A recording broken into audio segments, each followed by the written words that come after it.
विद्याय प्रतिबोधितां भगवता नारायणेन स्वयं व्यासेन ग्रथितां पुराणमुनिना मध्ये महाभारतम् अद्वैतामृतवर्षिणीं भगवतीम् अष्टादशाध्यायिनीम् अम्ब त्वामनुसन्दधामि भगवद्गीते भवद्वेषिणीम् नमोऽस्तु ते व्यासविशालबुद्धे फुल्लारविन्दायतपत्रनेत्र येन त्वया भारततैलपूर्णः प्रज्वालितो ज्ञानमयः प्रदीपः प्रपन्नपारिजाताय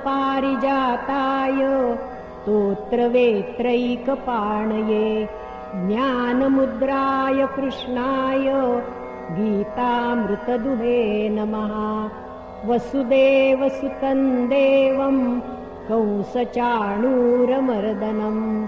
देवकी परमानन्दं कृष्णं वन्दे जगद्गुरुं। भीष्मद्रोणतटा जयद्रथजला गान्धारनीलोत्पला शल्यग्राहवती कृपेण वनी कर्णेन वेलाकुला अश्वत्थामविकर्णघोरमकरा दुर्योधनावर्तिनी सोत्तीर्णा खलु पाण्डवैरणनदी कैवर्तकः केशवः।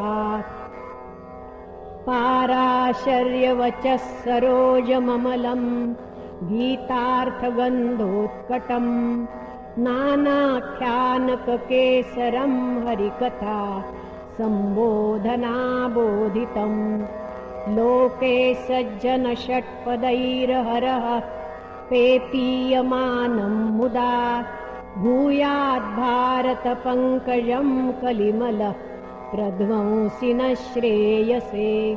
मूकं करोति वाचालं पङ्गुं लङ्घयते गिरिं यत्कृपातमहं वन्दे परमानन्दमाधवम्। यं ब्रह्मा वरुणेन्द्ररुद्रमरुतः स्तुन्वन्ति दिव्यैस्तवैर्वेदैः साङ्गपदक्रमोपनिषदैर्गायन्ति यं सामगाः। ध्यानावस्थिततद्गतेन मनसा पश्यन्ति यं योगिनो यस्यान्तं न विदुः सुरासुरगणा देवाय तस्मै नमः। ॐ शान्ति शान्ति शान्तिः।